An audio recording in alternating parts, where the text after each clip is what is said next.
Time to jump. Decoy.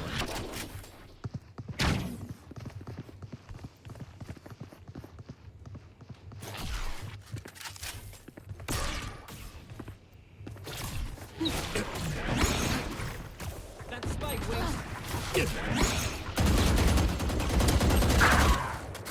Spike down A. Our Last spike player carrier is standing. dead. Jehovah Gigi, don't help me. Time to jump.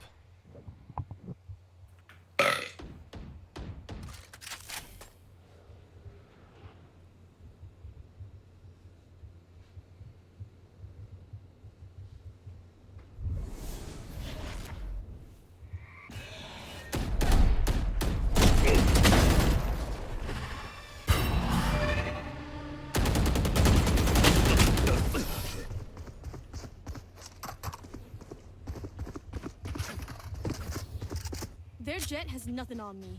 I got her.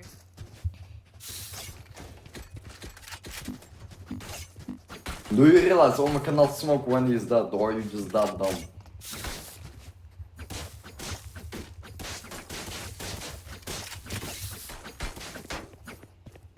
Cause he got a gun to his head, he got a bullet in his face, that's why he's dead, you idiot. That's how you die, Jump. you spray and you die. So, shut the fuck up.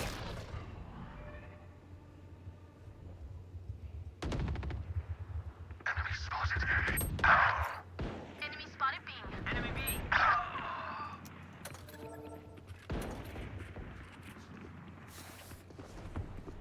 Our spike carrier is dead. Spike down B. Portal closed.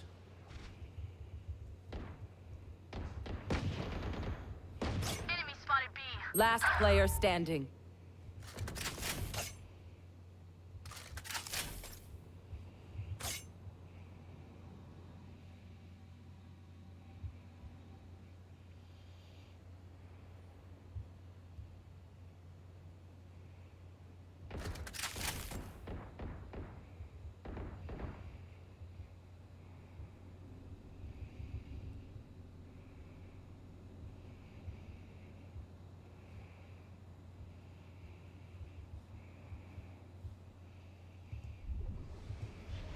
$30 left.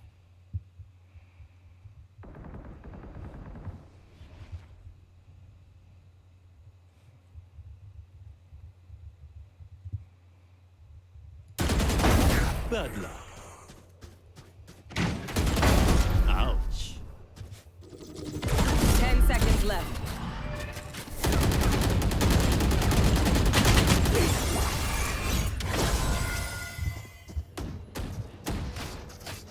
FF in the next round. Chamber, don't listen to her. You look great. Here.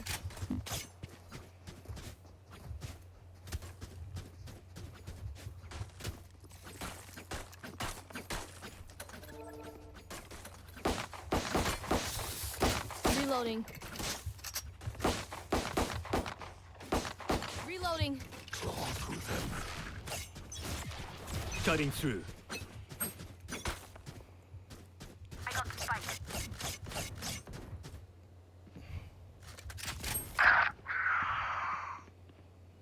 Get out of my way! Sit down.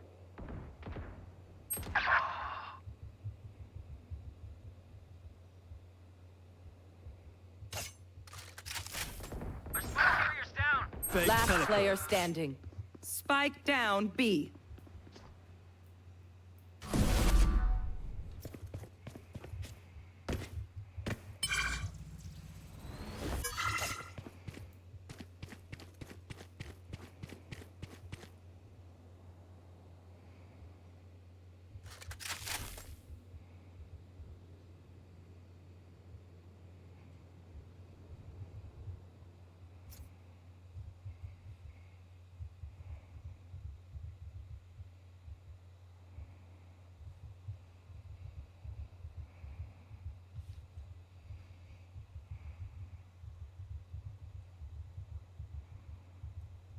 $30 left.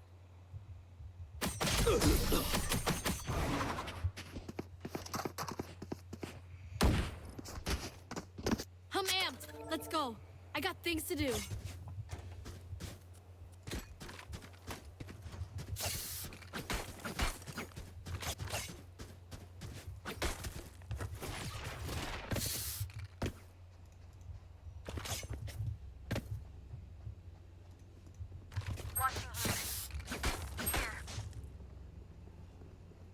I've done more with less. Keep fighting.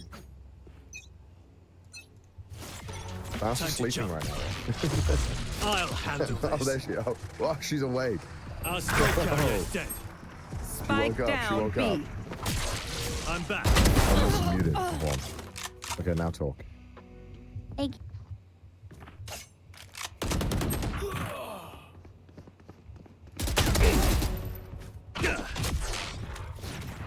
Time to jump. I have the spike.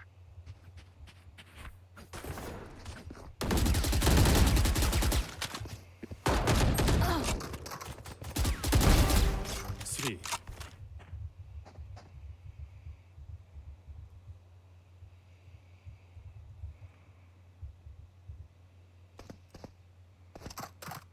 Reloading.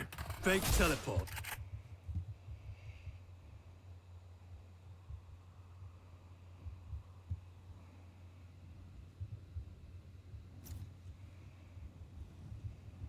Last player standing. Can't even hear me. They He's can hear trying you to now. silence me. No, I'm not trying to silence you. 30 seconds true. left. Yeah, they can hear you now. Typical men. One enemy remaining. Okay. Okay. Watch them run. Alright. Okay. Well, that wasn't me. That was Mouse. Mouse left. Scatter. So you have to press the C button, chat, and then you have to set up 10 like seconds. phone verification Clutch. to make sure you're a real person. And then you make a voice chat, and then it fucks up your screen like a Zoom call. Oh man, that was And I had to then, give up my phone to Nintendo. and then once we did that, then you can invite them to the game. Absolute dog shit. Absolute dog shit. Absolute dog shit. Ugh. Typical woman has to do the work for the man. Okay, clarify, I'm still doing the work. I don't think so. Look who's breaking Okay, I everything. can't see. Can you stop? Shadows traveling. Shadows traveling. Yeah. My Cutting territory, my rules. The hunt begins. Enemy spotted A. Enemy A. I got the spike.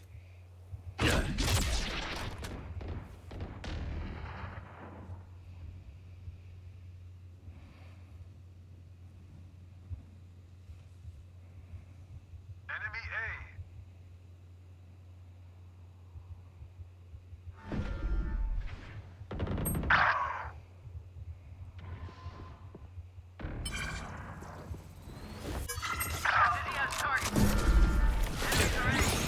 Last player standing. Hedge.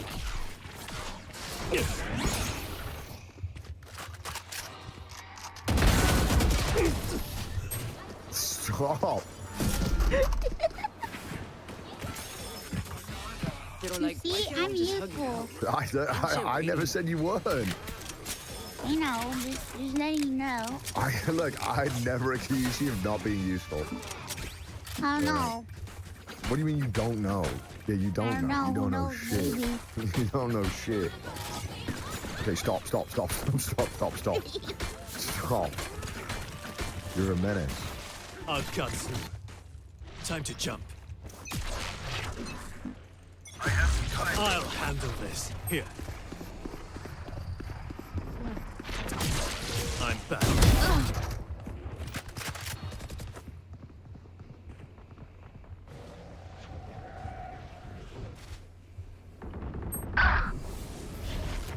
I don't think so.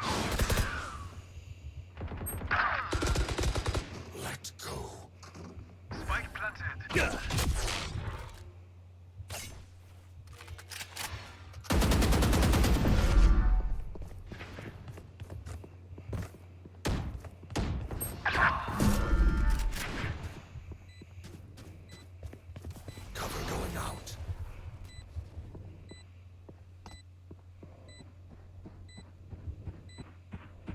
Blinding. One enemy Very remaining. thin there.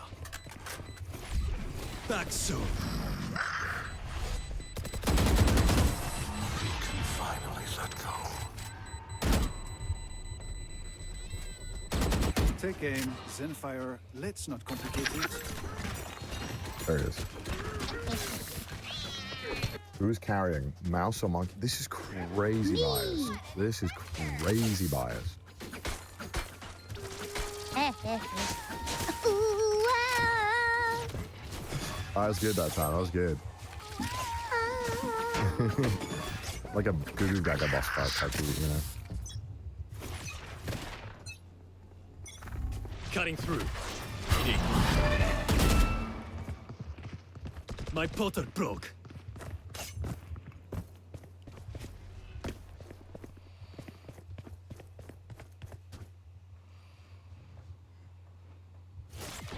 Cutting through.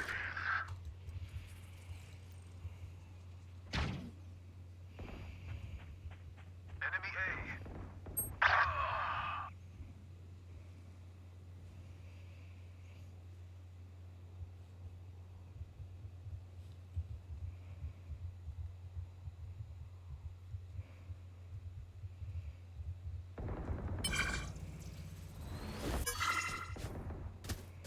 Yeah. Our spy carrier's down. Spike down A.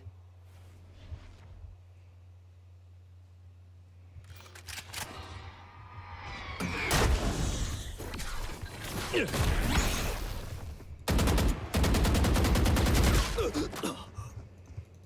30 seconds left. go Gaga. Goo Gaga. Whoa, whoa. Saw you, little homie. DK, it's sweet, isn't it? Nope. Oh my god. Yeah, it's like real life. You're crazy. 10 seconds left. Not today, He's Fade. doing Mouse spike. carry easy. Hey, I'll take it. I won't say no to a free carry.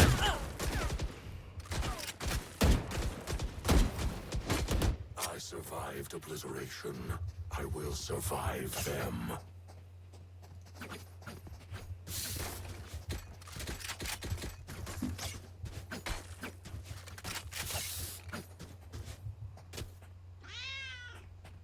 Yo, time out. Who's got Spike?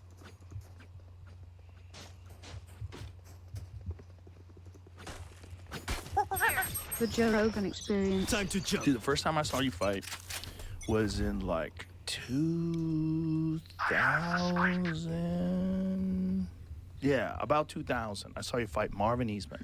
My first professional fight? Was that your first professional fight? Yeah, you saw that in King of the Cage? Yep. I was there. Live. You was there at King of the Cage? Yep. Wow. Yeah. You saw me get my ass kicked. You didn't get your ass kicked. I did. Nah, you just lost. Yeah. Marvin Eastman was fucking good. Man, yeah. I was lied to, by the way. Oh, really? Yeah, they was doing him a favor, and they told me the guy was just a kickboxer. You know, I was a wrestler. I was like, oh, I'm just gonna take this guy down. It was a 2 weeks notice fight. Oh, wow. Yeah. He kickboxed too. Yeah, I didn't know about the wrestling. I knew he was kickbox. He kicked me in the head. I was like, damn, that's my only time ever getting kicked in the head. Really? Yeah, my whole career. Go back watch my fights. I never. That's crazy. I learned the lesson. Last player Never got kicked in the standing. head again. Wow. Yeah, he could wrestle and he could kickbox. Yeah, and he was built like a tank. Yeah, yeah. That's why I he was my hate first to fight say in it, the but UFC. probably Because best to play as a I don't know if you team. know about So, this, but what's Dana the White plan? bought an organization just to get me. Because I left Pride and I went to WFA. Oh, okay. And my manager at the time, he became like the president of WFA, so he had to stop being my manager. And I fought, and then the company folded, and Dana bought the Time to whole jump. company so I can come over. So this was when you were leaving Pride. Yeah, when UFC had bought Pride. This before. Oh. I left Pride right when they was going down. When the UFC bought Pride, they thought they were buying a whole organization. Library. They got a video library. That's all they got? All the contracts were bullshit. Everything was bullshit. That's why they never got paid. And that's why I think, well, it's like they honored people's Spike contracts. Some people down, had B. great contracts, like Mark Hunt had like a great territory, contract. my Alistair, group. a lot of I these have guys that them came now. over had great contracts, but it was Crow Cop. Remember Crow Yeah. Cop came over? But it was, the whole thing was all fucked up. You know, it was run by the mob. Yeah, it was crazy. What was it like? Spike down, Man, B. it was crazy. It was surreal. I remember the first time I noticed that the mob had something to do with Pride. I saw these guys walking down the hallway, like the piss test. And I was coming back from the bathroom with my cup. And I just see these guys walk around in like nice and expensive suits, and then everybody just put their head down, put their back against the One wall. enemy remaining. Whoa! I was like, what the fuck is going on? Like, culture shock. I had no idea. Right. And then after a while, I asked somebody, they're like, oh, those are the bosses. Those are the yakuza. Did they have missing fingers? And some of them did. You see some of that shit over there. Bro. It was crazy. That is a crazy way to gain entry. Just fucking saw your finger off in I front thought of that if you did something bad. Yeah, if you fucked up, right? I had Yeah. a friend out there. His name was 36, and the guy took a liking to me, and he was super cool, all tatted up, and I guess he was rich as fuck. When he found out I had like little Japanese kids, he said, "Hun, your son needs this." And it was like a gold. Last player standing. He said, "Yo, this has to stay in your son's house," and I showed it to my Last ex-wife. round She was my before wife the at the time. switch. She said, "Oh yeah, I was going to have to get him this. He saved me a lot of money." Yeah, I said, "How much did something like this cost?" He said, "Oh," she said, "probably like $30,000-$40,000." Wow. He gave me a gift. He had like a missing pinky finger. Yeah, but he was a cool dude. What do they do? They chop off one digit or two? How many digits did they chop off? I think he just Chopped had off the first. Yeah, he just had the first one chopped off. Yeah, it's like if you fuck up again, then it's the second one. I don't know. Maybe to go to the other hand, I would think. I don't think you would fuck up no more after that, though. Would you fuck up twice? I mean, you don't fuck Face up. your fear! Yeah. Get out of Spike my way. down, I A. mean, it depends on how strict they are. Like, what is a fuck up for Yeah. those guys? I have no idea. It's a crazy culture. It's crazy. I love it though. I could live there. Yeah? Yeah, 'cause plus I heard that the population is dying off. They ain't making babies. They're actually asking people to come over there and fuck. My ult's ready. Fuck I'm doing here? I'll handle this. I just got back from there. I was trying to fuck, but I was trying to be good because I'm trying to see somebody. I was trying to be good, so I ain't fucked nothing. I ain't fucked nothing this time. The first time going to Japan, I ain't fucked nothing. Like, God damn, I'm trying to be good for once in my life. Do they love Americans over there? Yeah. Oh, wow. Tell me you've been there though. I've only been there for one day, just for the UFC and right back home. How can you do that? How can you go there? That's a long flight. I had to. Too busy. Yeah. I just didn't have any time for anything else. But it was beautiful. It's interesting how clean everything is. So clean and One orderly. enemy remaining. And everybody, like, so many people walking on the street, nobody's bumping into anybody. Everybody's, like, very polite. Yeah, they're very polite, but they're like robots, bro. I remember one time when I was fighting there, this one guy on the other side of the street recognized me, but he wasn't sure. He was riding a bike and he was looking at me. He wasn't paying attention to where he was going, and he fucking smacked in the back of the truck and fell down his bike. We all was laughing our ass off, but the Japanese people, no one laughed, no one tried to help him up. None of it. He was hurt kind of bad, and I would have went over there and tried to help him, but it was like a busy street. So I was like, Nobody even helped him? No one even helped him. They just kept walking. Just kept walking. One dude stepped over him. Oh, Jesus. Just kept walking. No one laughed though. That's the thing that fucked me up. We was laughing our ass off. You don't hear about a lot of Japanese comedians. No, I heard that the ones that they do have, they come from Osaka, not Tokyo. Oh. It's Osaka's looser? Yeah, I've been to Osaka before, and they laugh and crack jokes. You know, I married a Japanese woman, right? Right. So I kind of learned a little bit about them. They very serious. Really? Oh yeah, especially in Tokyo, they very serious. You got to be careful. Shadows traveling. Enemy A. Die.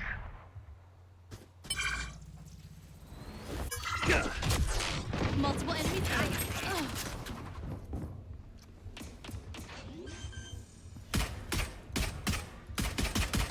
Spike planted.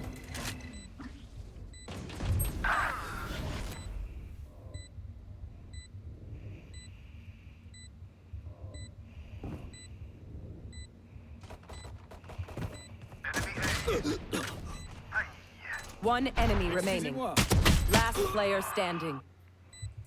with jokes and stuff. And like, she learned to be funny after a couple of years of being with me. Then she started joking. Then she actually got pretty good. I'm like, damn, she started hurting my feelings a little bit. The fuck did I create? But she was good. I remember one time we was joking back and forth, and she was laughing. Then I made a joke about her dad, and she's like, "Don't you talk about my father." I was like, damn, my bad. I thought we was joking. So they just take everything serious. They don't understand the concept of jokes. You know, our movies, our comedy movies don't go there to Japan. Just our action movies and stuff. Interesting. You didn't know that? No. Yeah. Makes sense, though. But they just, a different culture. They're more stoic. Yeah. It's just a completely different society, you know? Yeah, but I'm going to go over there and make a whole bunch of babies, though. They need me. They do. They need me. They do. I'm going to make me a bunch of babies, and if they boys, put them in MMA. Yeah, I think they have a drastic... Shadows traveling.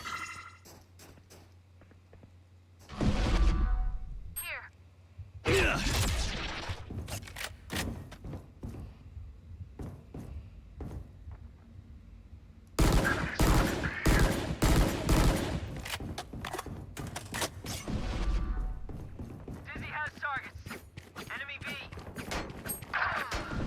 Spike down B.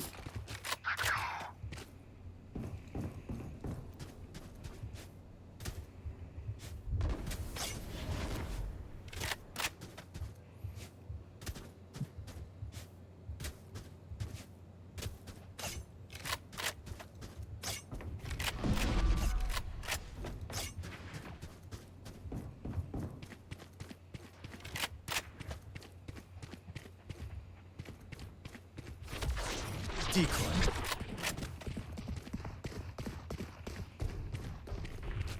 30 seconds left.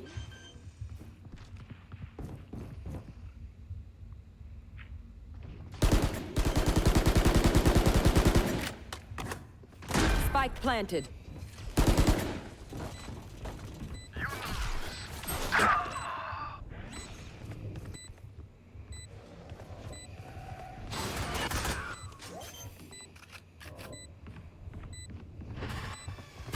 One enemy remaining. reduction in their population for some reason. It's so bad. I forget what the guy estimated, but there was Last player a standing. guy who analyzed all the people that are alive today in Japan and how many of them would have grandchildren. And it's a shockingly low number. Okay, I wonder we know the drill. what's the reason, though? Stick Why? to your roles and we'll That's a good crush question. Probably, I think they like video games. You know, that's a problem with young people. Bro, I love video games too, but I also love pussy. You can, you know what I'm saying? You can play a couple games, then later on at night get some ass. I don't understand. I think they're just locked in. I don't know. Time to I jump. don't know what's going on. I Hit thought it and was wins are not rejection. Like people are so afraid of rejection.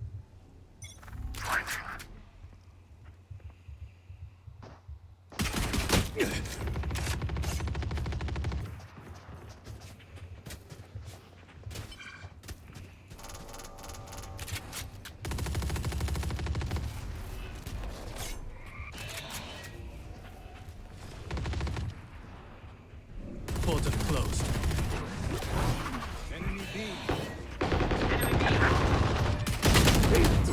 Last player Like a guy standing. go and hit on a girl and she rejects him. Like you probably won't hit on the girl again for Flawless. the next couple of months or years or something like Oh, that. really? That is really bad, especially if she rejects him in front of other people. Oh, so it's an honor thing? Embarrassment Yeah, thing? it's an embarrassment thing. That's why I kind of think it is. That's why I think it is. Jamie, see if you can find something on Japan's dwindling population. Because it is kind of crazy. And I got a couple of friends that's married out there, and one of my friends, we were just having a conversation. His name is Tyson. He's an African guy, and he owns a bar out there.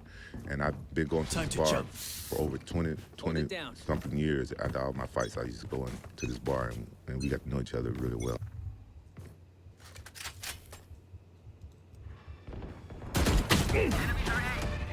Decoy.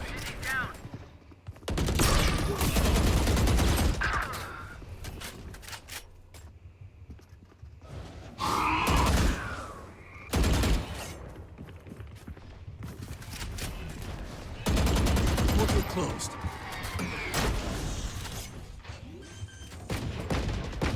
Multiple enemies A. Spike planted. Reloading. Blocking sight. Reloading.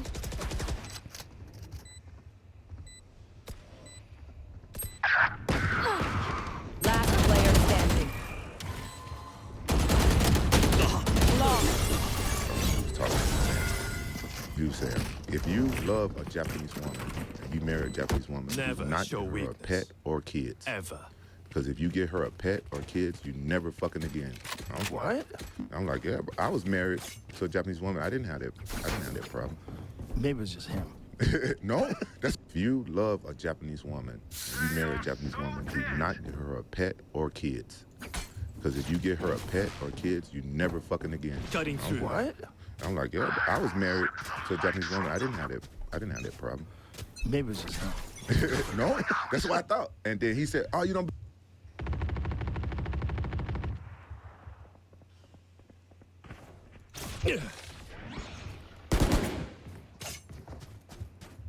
Cover going out.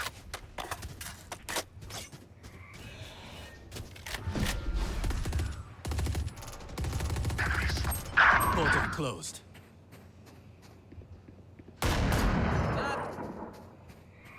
The hunt begins.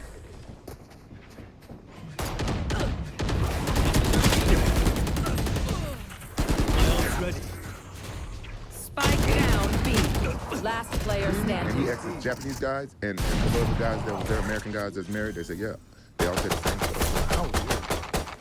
Spike planted. 4 weeks ago, birth rate declining and population decline. It says surveys show young Japanese are increasingly reluctant to marry or have children, discouraged by bleak job prospects, the high cost of living, which rises at a faster pace than salaries, and the gender-biased corporate structure or corporate culture that adds an extra burden only on women and working mothers. Japan's population of more than 125 million is projected to fall by about 30% to 87 million by 2027. That's crazy. With 4 out of every Race it to 10 the spike people site. 65 years of age or older. Whoa. That's nuts. Yeah. That's a big drop, man. It doesn't really give a reason why. Fall to a record low. Interesting. Yeah, I heard they paying niggas to go over there have babies. Fuck that. They're encouraging people to go over there and buy houses too. Apparently, it's really easy to buy a house, and you can get a Time to nice jump. house for like It's cheap. fairly low money. It's safe. Yeah, it's cheap too. Yeah.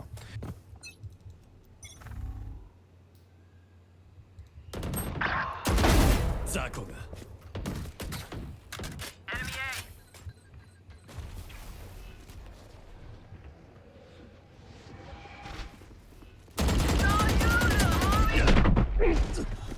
It's a beautiful culture.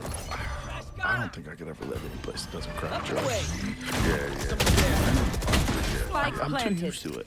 You know, I've had fun for too long. But I tell you what, though, those Yakuza, they funny, though. They like Americans. Oh, I'm sure. They not like Last player So standing. you be hanging around with those motherfuckers. Yeah, but I don't want to fuck up. I like my pinkies. My rules. If you're not one of them, they wouldn't fuck with you like that. Oh, okay. Yeah. Yeah, maybe I just hang out with them. I remember one time I had a meeting with a big Yakuza boss. This guy was the biggest Japanese guy I ever met. He was like, looked like he was like 6'6". Match And he point. was like This ripped, place is like nice, twice but my not nice size, enough to die very in. muscular. And Let's win and when get I out of met here. him, it was right after I did that Arona Slam, and I got really popular in Japan. What year was that? Was that That was 2003? actually 20 years ago. Oh, wow. 20 years ago, 'cause I did it on my 2004. 26th birthday. Dude, that is to this day the greatest slam in the history of the sport. Cutting through. And a lesson for everybody that hangs onto a triangle when a dude's picking you All up. he had to do was let go of my head. All you had to do. That's all I couldn't have picked him up. And other guys did that with you. I forget who tried. I'll handle this. Grounded. Watch this. My ult's ready. Decoy. I'm back. Tried to get you in a triangle afterwards. It was Vanderlei. He grabbed me. Face your fear. Spike planted. Yeah. Last But you know, I player did that to standing. Sakuraba, but it didn't knock him out. I slammed Sakuraba a couple times. It was Attackers from arm win. bars, though. Sakuraba was so tough. Oh, yeah. I saw him a couple weeks ago. in Here it Japan. is right here. Bro, this is the absolute craziest because you threw him over the top of your head like a pillow. I mean, it's the greatest because you threw him over the top of your head like a pillow. I mean, it's the greatest KO slam of all time. I thought he was dead. I remember watching it. I was like, oh my God. Wait, he didn't hold the back of my head, did he? No, he didn't hold shit. Oh shit! All these years, I thought he was look, okay. He let it go. He was punching. No, as soon as you get that left hand involved, so he's punching you, you scoop under and get that left hand involved. He's holding on to something. Look at this. Boom! When you connected your two hands like that and slammed down, holy shit. Because you think about it, man. You got your whole body like this, and he's over the top of your head. That's so much force. Yeah, that may be the hardest anybody's ever been hit in this sport. Yeah, that was, Because look at the amount of travel that he does. Yeah. Bro, you got him like 12 feet in the air. Yeah. Look at that. And he goes straight, and you were powerful as fuck back then. Yeah. And all the speed and force you're generating, oh my God. And then you hit his head. Yeah, head to head. You guys collided heads. Yeah, he headbutted me. A lot of people are saying I headbutted him. That's what knocked him out. But he was already knocked out. His head bounced off the canvas and hit me. He's not going to stay conscious from that kind of a slam. That's what the craziest slam ever. And he didn't fight much after that either, did he? No. You think he was embarrassed or what? I think he was never the same. I think when a guy gets knocked out like that, it's probably different than any head kick, any knee to the head, anything. It's a car accident. Bro, I felt bad because he was a great fighter. He was. He really was. He was tough. Very good jiu-jitsu, strong as hell. I was losing that fight up until then because he was kicking the shit out of my leg. And I didn't even want to check that. I didn't even want to check that his kicks was coming so hard. I fought K1, and I fought a lot of kickboxers, but his kicks is the hardest by far. Wow, really? Yo, yeah. I was every time he would kick me, I was acting like it didn't hurt. And after the third kick, I remember thinking in my head, like, I don't know if I can keep acting like this shit don't hurt. Because I didn't want to show him in my face. Right. But got the hardest leg kicks I ever felt.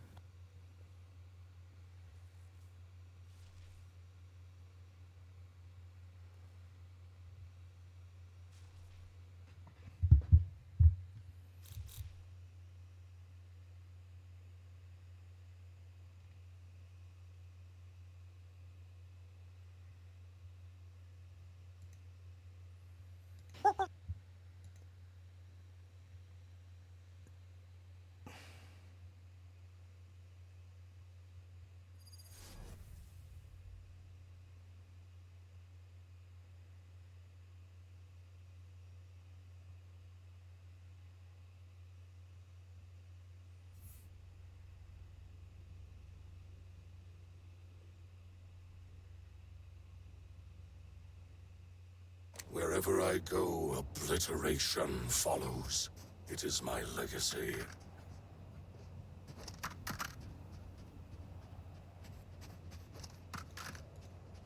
Well, when you see a guy like Khabib Nurmagomedov just run through people in the UFC, and you know where that guy's from, you got to go, well, how many more of those guys are over there? You know? Oh, Phoenix, I like your voice. I like yours too, bro.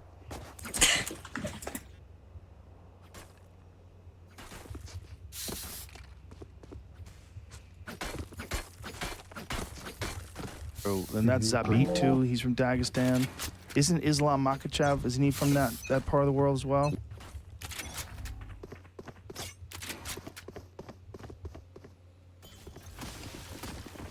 Someone is A. That's crazy. Mid. Here. Reloading. Shadows traveling. Blend Sage, blend. Plant the spike. Plant the spike.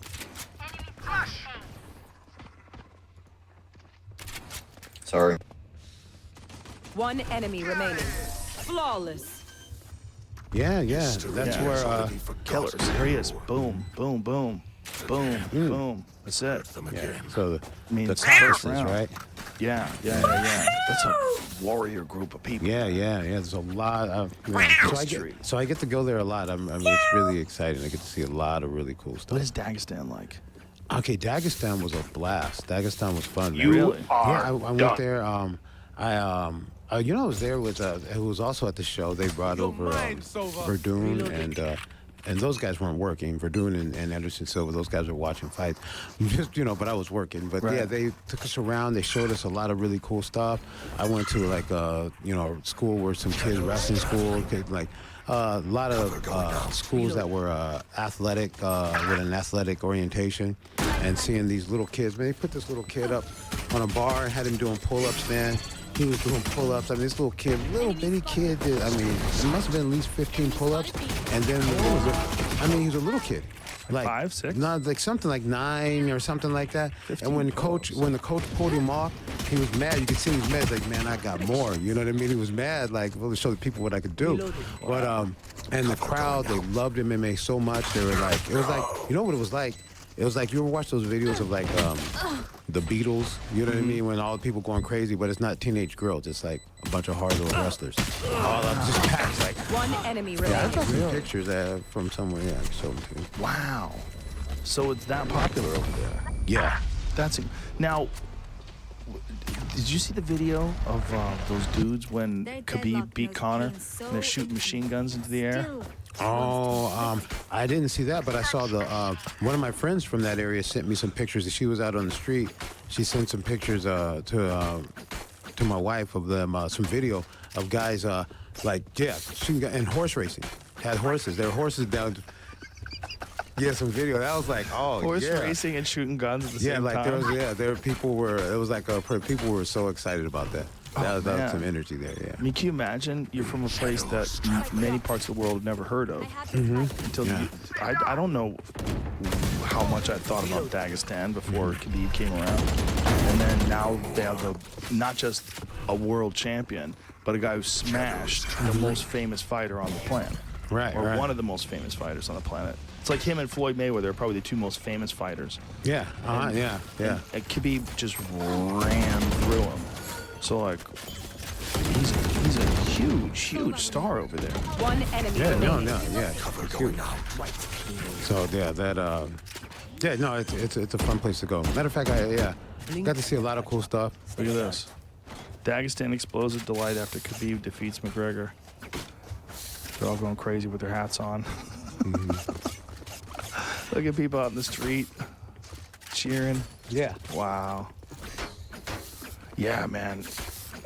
Conor's, all the shit talk leading up to that fight, man, did that backfire. Like, on some people it works, and on some people it doesn't work at all, and it just makes him more relentless. When Khabib was hitting him, going, let's talk now. Come on, let's talk now. Well, that's the thing with him, because he talks the whole time, right? Yeah. Then in the beginning, he starts talking. Khabib does? Oh, yeah, he starts talking. Really? What does he say? Well, didn't you hear when he was fighting Johnson? Yes, he's telling him, give up. Yeah. You know, I need that title shot. Give up. And he got him that horrific Kimura. I was watching that Kimura. I was like, don't just fucking tap. Come on, man. Tap. Come on, man. Just feeling everything going. One enemy remaining. Oh, they didn't want to tap, man. Johnson's a tough guy. Yeah, but the smack talk, I mean, that's what Conor does. Yeah, but this was a different level. Let's talk. He's like, come on, let's talk now. Can we hear it? Yeah, it's Michael Johnson. Yeah. Good. You have to give up. Yeah. He sounds like he really cares about him, too. You know this, I deserve it. I have to fight for the title. You know this, I deserve it. As he's beating him. All right. Yeah. And he's talking to someone on the sideline. Чуть за зубы, как будто кто-то стучал. Ты? Рамбасина. Вроде ты жирный, а вроде да.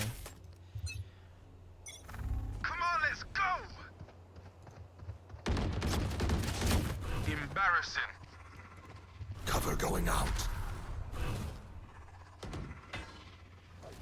Cover going out. Enemy spotted A.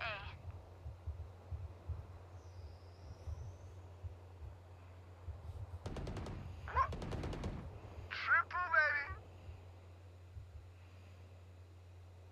Careful. One enemy remaining.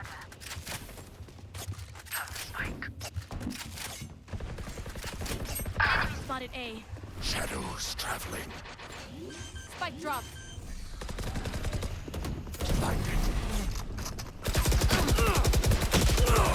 Last player standing. Careful now. Going up. My territory! My throne! I have them now!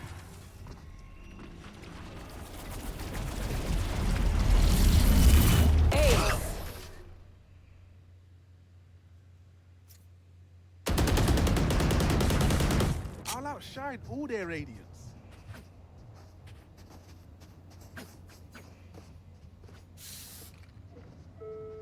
Station centrale, ici Aurélie de l'Observatoire Ouest. Vous êtes en retard pour le nettoyage du mur nord. Une accumulation trop importante de sel pourrait causer des dégâts et fibres de renforcement de la pièce. Can't even remember the spike.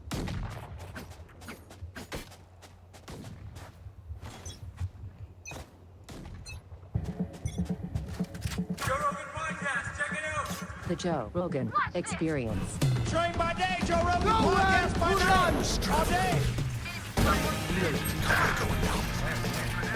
What's happening? Pleasure. My pleasure. My pleasure. For having me here. My honor. You will not kill my I'm very allies. excited about this new Healing. thing you're doing. I'm very excited about your journey into the lightweight division. Something that I feel very excited about that. What are you walking around at? Like, what do you walk around at when you were fighting at 45? I'm gonna tell you in kilos. Okay. I walk around 80, 82. That's What is that, Jamie? Like 160, 170? 175? 180. 180? Most Okay, closely, so yeah. you were losing quite a bit of weight. 35 pounds? 25, 30 pounds, like, oof. Yeah, that's Yeah, a lot. hard. That was the hardest part of my training, of the fight game for me. I wasn't enjoying at all the last couple of fights that I had, because it's like I had to become more professional in the weight cut than in a fight game, you know? And it was taking a lot of time and energy from me, and now, like, my dream is to 30 become a seconds world left. champion. I want to end up this chapter that I have, that I started in 145. Now it's time to really enjoy it, and I'm very excited about that. I already have one fight in 155.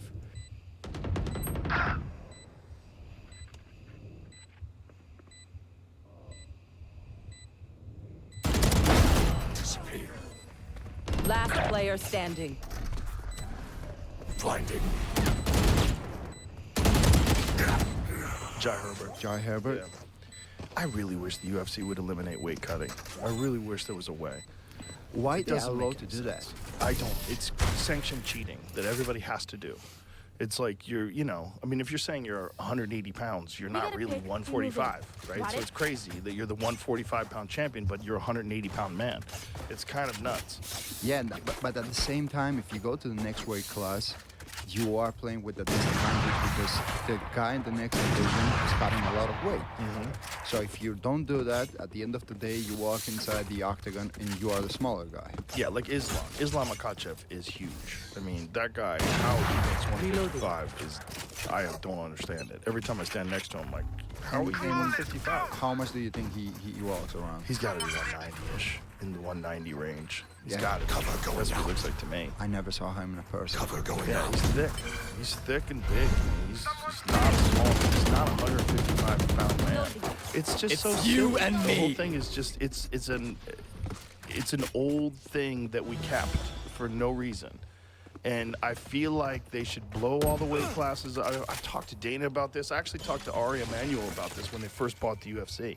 I said the first thing you should do is get rid of this. Get rid of the weight cutting and just add a bunch of weight classes. You know, because some of the weight class gaps, like the gap between 70 and 85, and then 85 and 205, they're too big. The gaps are too big. 20 pounds is nuts. I would do something with the drug test. Like if I go to your home to make the drug test, I put you in the scale. If you walk around like 8% of your weight, I will obligate you to go in the weight in the next weight class. Just to give you an example, for example, if you're fighting 100 kilograms, I'm gonna say in kilograms, and I go to your house, I do the drug test, I put you in the scale, and weight is 110 kilograms. I will force you to go to the next weight class. Yeah, I think that's realistic. That makes sense. And I think that they should have more weight classes. because the weight class gaps are just too long. Last player standing. Yeah, I mean, at the lower weight classes, it's 10 pounds, which seems reasonable, but really, the lower weight classes, you know, when you live like 125 and 135, it could easily be 5 pounds. 5 pounds is reasonable. But the Dana doesn't want like 12 weight classes or 12, 15, 20 weight classes like boxing has. He wants it to be like the UFC has now, but it's not enough. I don't really know the real reason behind that, but I would love to talk to Dana and ask him this questions also, because it's kind of dangerous also for the guys, and many times you put on a show for the people and you don't really know if they're gonna make the weight. Right, exactly, and they're gonna be compromised. I mean, there's a lot of guys who fight just deeply dehydrated from the day before, and even though they've rehydrated themselves, their brains haven't hydrated. Exactly. It's not smart, and it's also not necessary. Like, why would it would make for better fights? Why would you want someone to be physically compromised 24 hours before they're fighting? It doesn't make any sense at all. But at the same time, the weight cut takes something out from you. That's crazy. It's like putting a dog inside the room for 20 days without any food, and you open the door and you put in a different room with food. It's like the same thing, you know. When I'm cutting the weight, I'm a different person. I feel that I'm like, my mind goes different, my thought process is different, everything is so different at that moment. One enemy remaining. When I'm cutting weight. Yeah, more focused, dialed in. Exactly. Dominic Cruz says it's a good thing. He says he likes weight cutting because it gets you dialed in. He says it gets you completely dialed in. How much he cuts? I don't think he cuts that much. That's for why. 35. That's why he likes it. Ask Alex Pereira if he likes it. Yeah. You know, because when he was fighting at 85, he was weighing in at 85 and then fighting in the cage at 225, 226, which is crazy. I don't know how that guy was making 185. I don't know. That's crazy because he's huge and he's so tall. Well, how about Dricus Duplessis? How the fuck is he 185? That guy's huge. Yeah, he's that a guy's tank. huge also. There's a lot of these guys like, but it's very deceptive because the general public thinks that's a 185-pound man, but he's not. Dricus is probably well into the 220s. He's a big guy. I don't know in what weight he walks around, but he's a huge guy also. And Kamzat, when he was fighting in 170, yeah, he was big also. He was almost killing himself. The craziest one was Anthony Rumble Johnson. Do you remember Anthony? Yeah. Anthony, I ran into him once in between fights, and I said, "How much do you weigh?" Down A. He said, One 230. enemy remaining. He was fighting 170. He switched how many weight classes? He started from 170. He went to light heavyweight, and then he ended up fighting in the heavyweight division. He went to middleweight and didn't make weight. He missed weight and lost that fight. And then he fought heavyweight outside the UFC, and then came back and fought light heavyweight in the UFC. You know, something similar happened to me also. I started fighting in the bantamweight division. Really? Yeah. Before the UFC, like in Cage Warriors, when I was fighting in the Cage Warriors, I actually missed the weight also when I was fighting for the belt. I was fighting at that time in the bantamweight division. Then I kept fighting in the featherweight, and now I'm in the lightweight. I hope I don't end up fighting in the welterweight. How old were you when you first started fighting? In MMA, you asking, or in well, when did you first start martial arts? With 4 years old, my dad put me with my brother in judo. Then we went to Georgia. Spike down A. Practicing with the Greco You will not kill my wrestling. allies.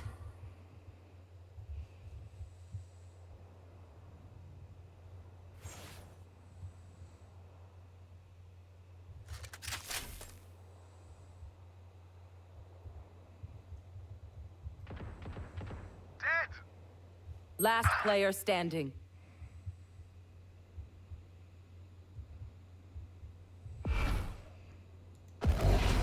Watch them run. Spike planted.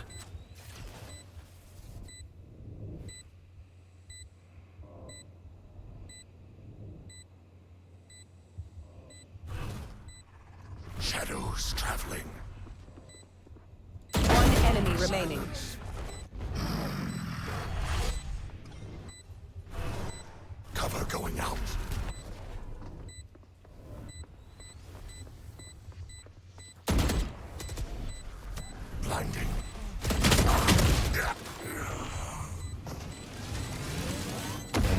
Then we moved to Spain when I was 15 years old, and completely by chance, we find the gym and we started training the MMA, the mixed martial arts. Totally by chance.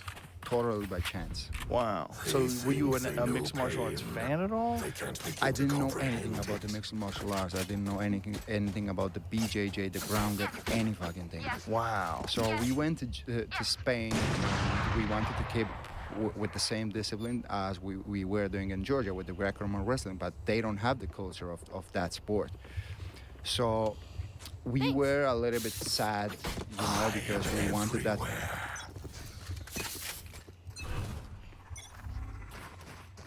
Cover going out. Shadows traveling. Reloading. That's done. Someone's mid. Reloading. Reloading. Spike dropped. I have retrieved the spike.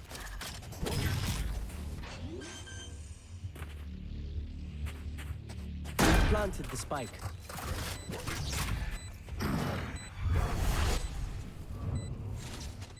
Blocking sight. Shadows traveling.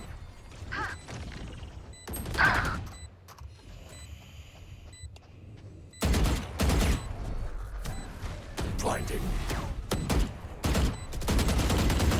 One enemy remaining. Last player standing.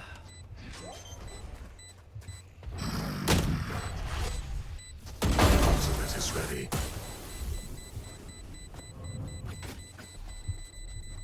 Sport. My brother Last was round really in the good half. on that. So my mom was working, and he saw a man with the cauliflower ears. She went to him, and she asked him like, "What you doing? Because my kids want to do wrestling. Do you train in some gym or something?" And he said, "No, I'm doing the BJJ." Well, when you see a guy like Khabib Nurmagomedov just run through people in the UFC, and you know where that guy's from, you got to go, well, how many more of those guys are over there? You know? Yeah. The Dagestan crew, and that's Zabit too. He's from Dagestan. Isn't Islam Makhachev? Isn't he from that part of the world as well? Spike down B.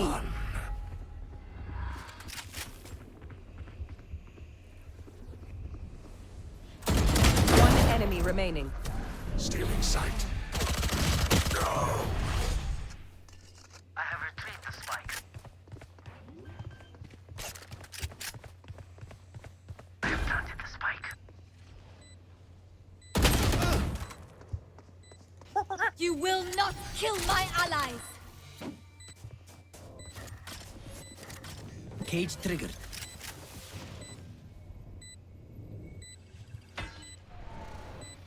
Careful.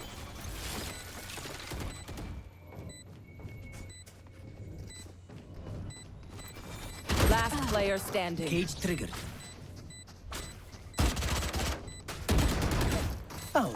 One enemy remaining.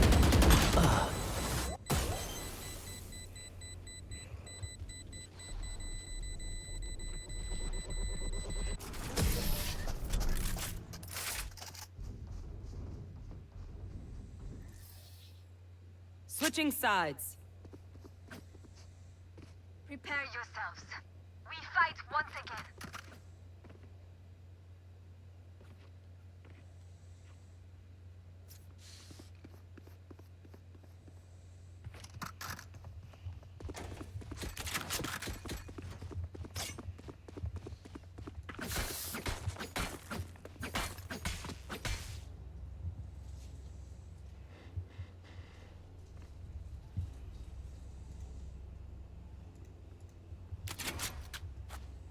Good to see you, man. Good to see you. I purposely didn't ask you or talk to you about the grizzly bear attack because I wanted to save it. You want it? You want What is it like to have survived, literally being, what are you, 2 feet away from an attacking grizzly pretty bear? close.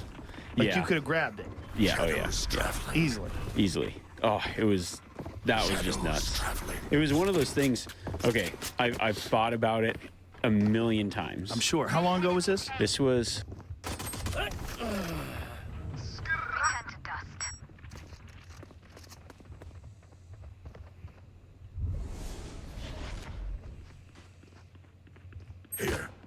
One enemy remaining. Spike down A. There you are. So that would have been early October or mid-October. So you've had 3 months. 3 months to kind of think Somewhere about around. it. Yep.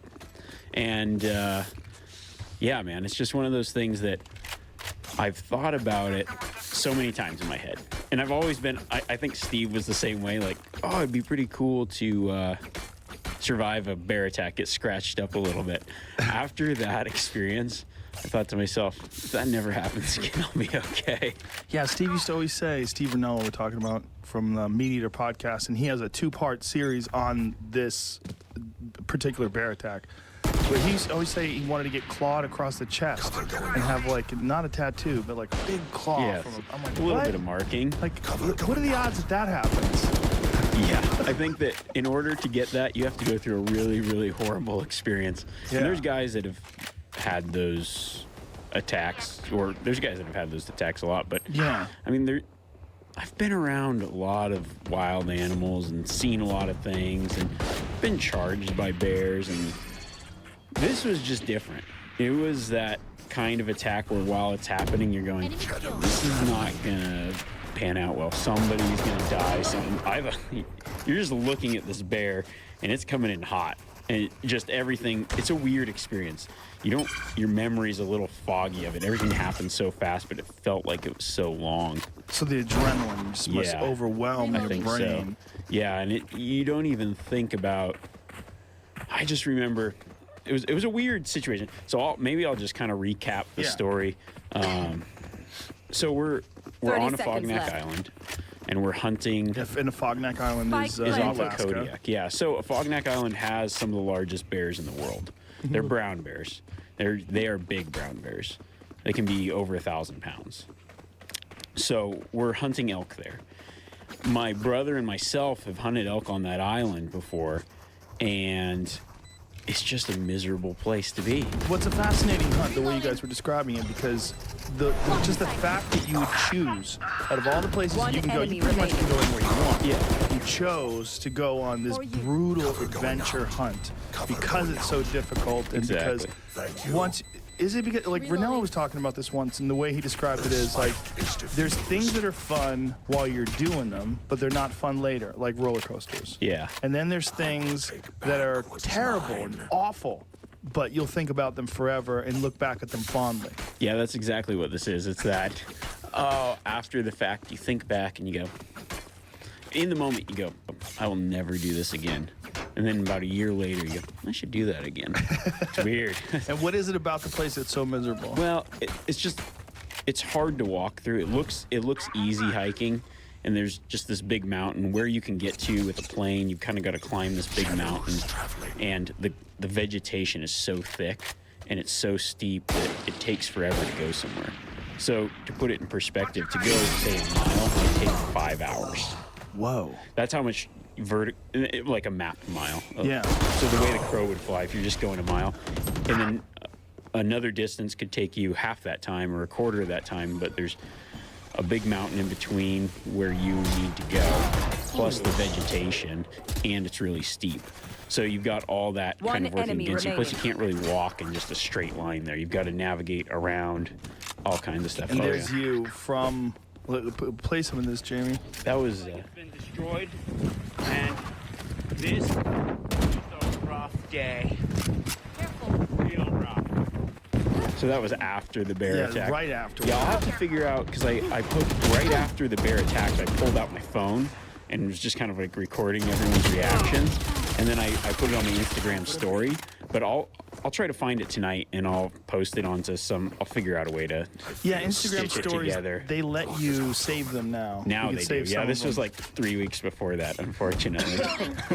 So this place is miserable. It's rainy all the time. Rainy, high winds. Thick, dense vegetation and literal monsters. Yeah, I mean, giant bears. And then big, the elk are probably, what do they weigh? They can weigh up to 1,400 pounds, these elk. So the Which size is of moose. way bigger. Yeah, it's like the size of 2 normal elk, weight-wise. Because like an average elk would probably be around 500 pounds in most places. A really yeah. big one, like we were talking about California ones at Tajon, sometimes can get to 1,000. Yeah. This is another 400 pounds bigger Exactly. than It's a lot. It's a big animal. giant animal. And there's bears that eat those giant animals. So those bears are giant. The bears can be over 1,200, 1,500 pounds themselves. 11 feet or more. Yeah. 11 feet? 11 feet. It's nuts. 11-foot bear. No. This one that attacked you guys, how big do you think it was, if you had to guess? I would say, well, I would say it's 11 and a half feet because, because One actually enemy remaining. after we went in there, my Spike friend down who's a A. pilot there and dropped us off, he called me about a week or two later. He's like, they shot that bear that went after you guys. Somebody went in there, same place, bear attacked him. They killed it in self-defense. It was 11 and a half feet, and I think almost 1,200 pounds. So there's very good odds that that was the same bear. I would imagine that it was. There's very, I mean, Because it was the just same bear, area. same you probably area. had taken over that area. Seemed about the same size. When it came in, I thought that's a big boar.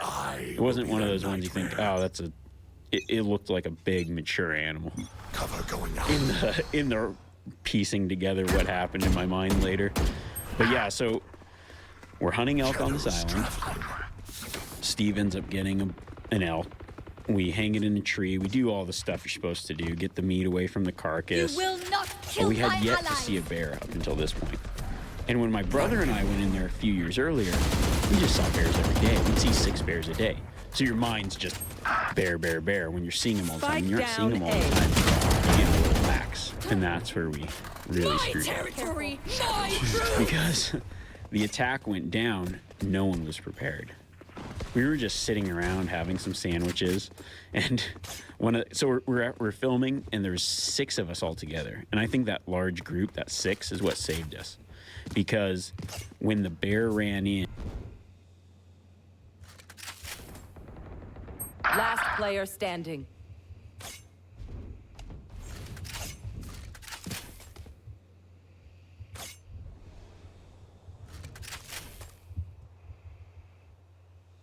"30 seconds left.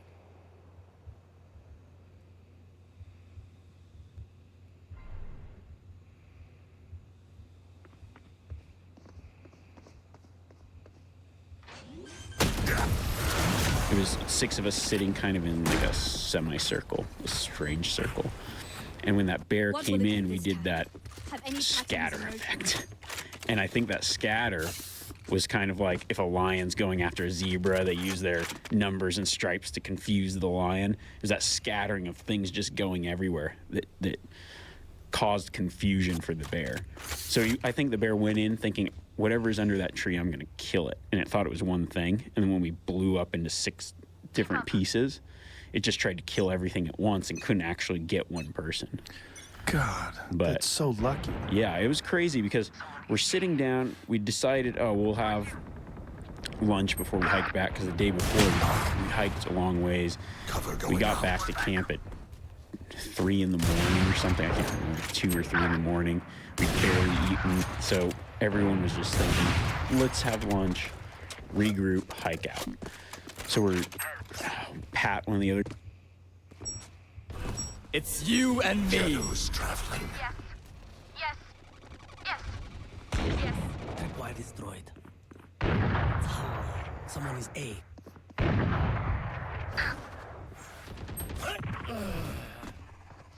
Cover going out.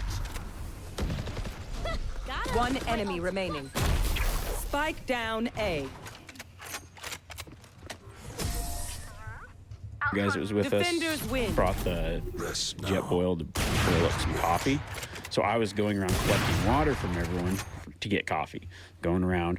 And when I sat down, I took my pack off, and the whole week I'd been doing this thing where I take my pistol from the pack belt and put it on the holster on my body when I drop my pack. And it was that weird deal where I took the pack off and I'm thinking about switching. I'm like, no, that's fine. You know? And I thought, I'll just sit, because a few times I'd set my pack down. I was like, I'll just sit, I'll lay on my pack, like as a chair, a backrest, and then I'll flop have the pistol right there. So it's within arm's reach and I'll be sitting there. Well, I go around and get the water, and then someone had moved kind of where I was sitting. So I sit down across from the pack where my pistol is. And then I was thinking about, oh, hey, hand me that pistol, but I just was like, man, you don't want to be that guy. Like, oh yeah, the guy that needs the pistol all the time. Yeah, exactly. Right. Not everybody had pistols. Just me and Giannis had a pistol. And then Pat's behind us. He goes, I hear something, and I look up, and that bear's like dead set. So Steve would be where you are, the bear behind Steve. So like Steve was between me and the bear. His back was to it. Like how far away? Not far. I don't know, 30 yards, something. So the first time you see it, it's 30 yards, and is it 30 running? yards. Yeah, it's dead run, super fast. And I just locked eyes with this thing. I mean, I see it coming in the whole way, just beady eyes locked in on me, and I think this thing's going to kill me. And so I'm thinking, when I say I'm thinking, I don't know if I'm thinking. I just remember what was kind of going through my head at the time. I thought, oh, fuck, I'm going to die, and my protection's right there. Like, I'm going to die. This is that situation where I'm dead, and they talk about it, and he could have saved himself, but his gun's on the ground. And I think that was like, go for the gun was my whole thing. So I start to go for the gun. Giannis would have been here, as I remember it. And so I start to go for the gun and realize, fuck, I don't have time to get to my gun. And it's 3 feet away. Jesus that bear's Christ. like right there coming down at me so fast. So I kind of do like a football juke move, left, right, and then wheel around right, do like a spin with my back, and then start running to the left.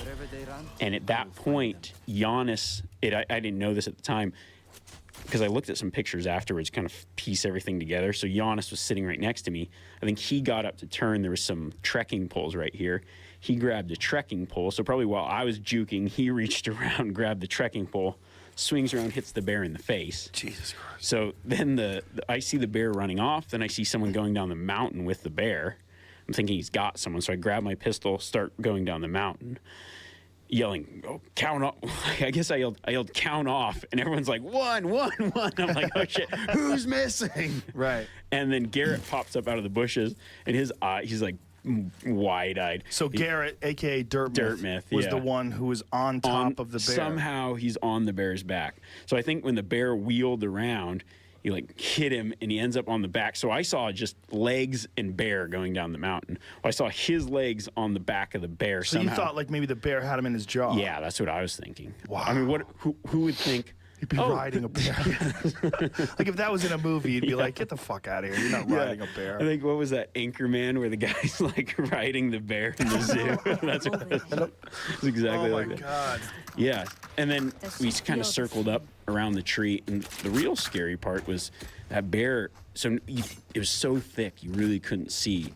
And you could see maybe as far as the wall is from us. What was that? With the trees. 8 feet, yeah.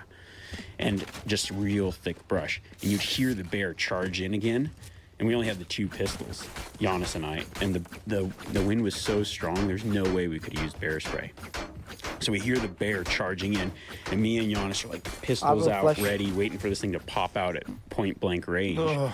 And then and you were yelling, bear, bear, hey, hey, hey. And then that thing stops, and then it would just, you'd crash off, and then it would charge in from the other direction. So you gotta like circle around the tree the other way. We did that I think 3 times. That was just unnerving. It's like a horror movie where it keeps coming in from different angles.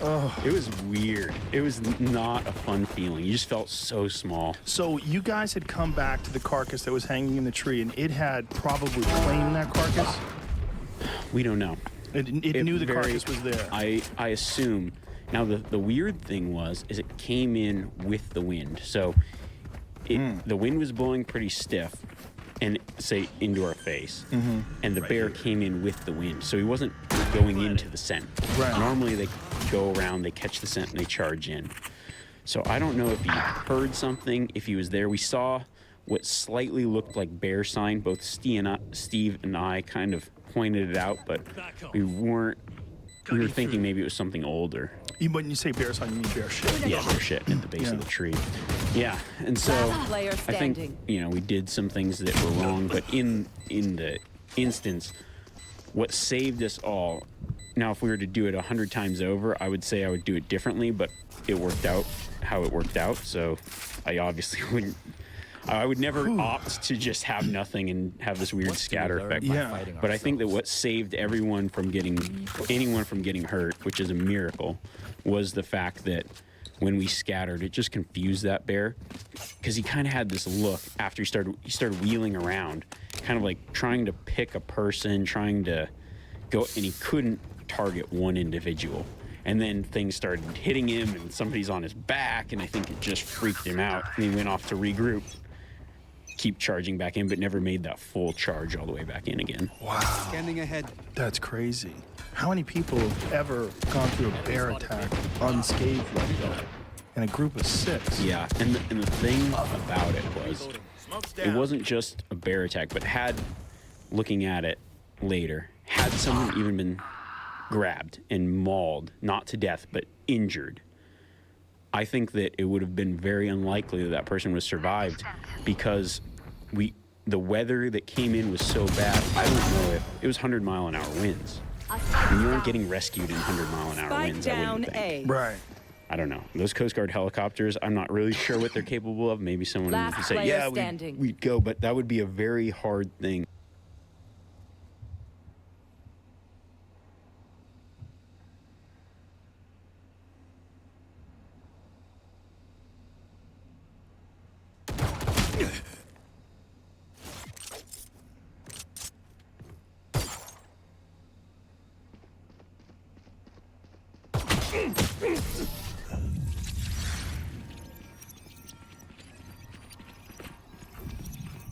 I don't care if there are 5 of them or 50 of them. Let's go.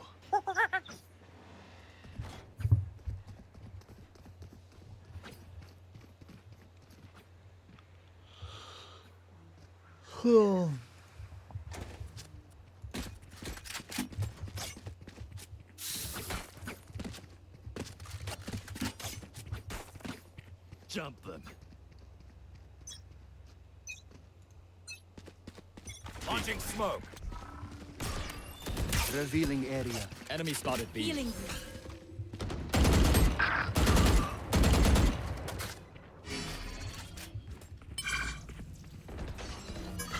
Enemy spotted mid. Smoke's down. Scan aside. One more shot.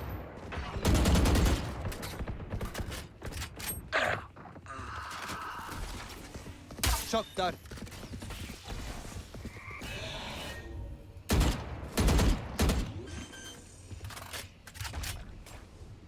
Spike planted. Molly. Revealing area. There they are.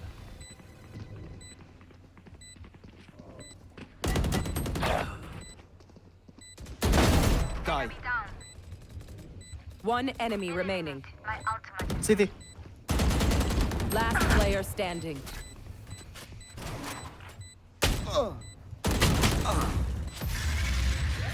Anti.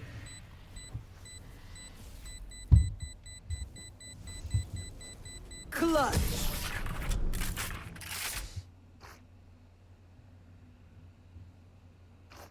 I'll pick them apart. You clean up whatever's left.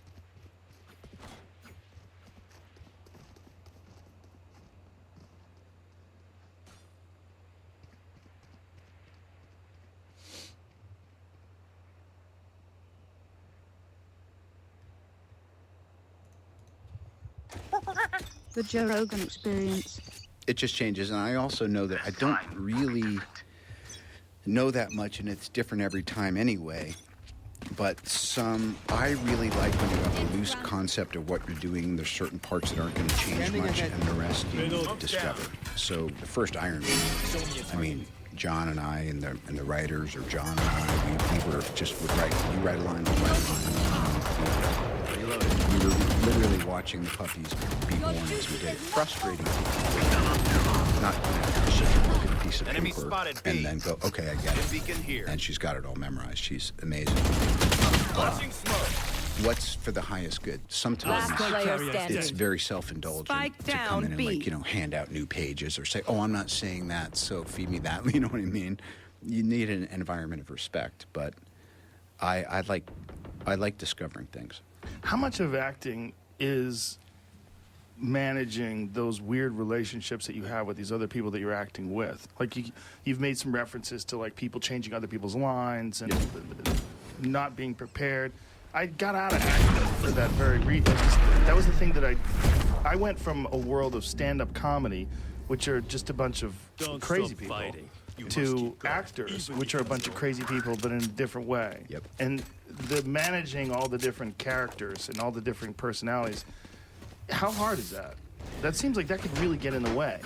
Well, yeah, sure it can, and it's like a thumbprint. Every time you're on a new project, it's a completely different, fingerprint. You never know what you're going to get, and sometimes projects seem blessed, Defenders and sometimes you could say they're cursed. But again, my Susan Downey Esquire was talking about this yesterday. She goes, "It's the only thing you can't overcome as a creative producer on a big movie or anything is, in principle, no matter what happens, you can fix it. We lost the light. Oh, the thunder. The weather came in. Okay, he got sick. Oh, she's pregnant. Okay, great.